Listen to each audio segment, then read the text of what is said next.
পরিবারের সুখ, দুঃখ, টানাপোড়েন ও আবেগের গল্প নিয়ে নির্মিত নতুন সিরিয়াল এটা আমাদেরই গল্প প্রচার শুরু হয়েছে সম্প্রতি। মাত্র 2টি পর্ব প্রচারের পরপরই সিরিজটি নিয়ে সোশ্যাল মিডিয়ায় তৈরি হয়েছে আলোচনা। চ্যানেল আই এবং সিনেমাওয়ালা ইউটিউব প্রচারিত মোহাম্মদ মুস্তফা কামাল রাজ পরিচালিত এই সিরিয়ালটি নিয়ে দর্শকের আগ্রহ ক্রমেই বাড়ছে। দর্শকরা ইউটিউবের মন্তব্যে জানাচ্ছেন প্রতিদিন একটি নতুন পর্ব দেখতে চান তারা।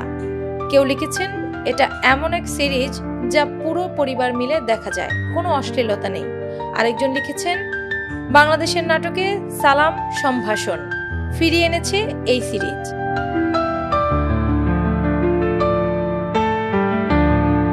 নির্মাতা রাজ জানিয়েছেন এই সিরিজের মূল উদ্দেশ্য পরিবারকে কেন্দ্র করে ইতিবাচক গল্প বলা।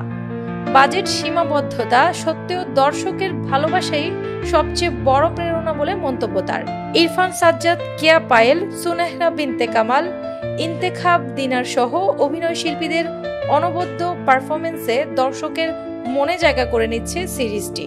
নতুন গান ও আবেগঘন কাহিনীতে এটা আমাদেরই গল্প হয়ে উঠেছে সময়ের সবচেয়ে আলোচিত পারিবারিক সিরিয়াল। অ্যানি আক্তার, বাংলা বাজার পত্রিকা।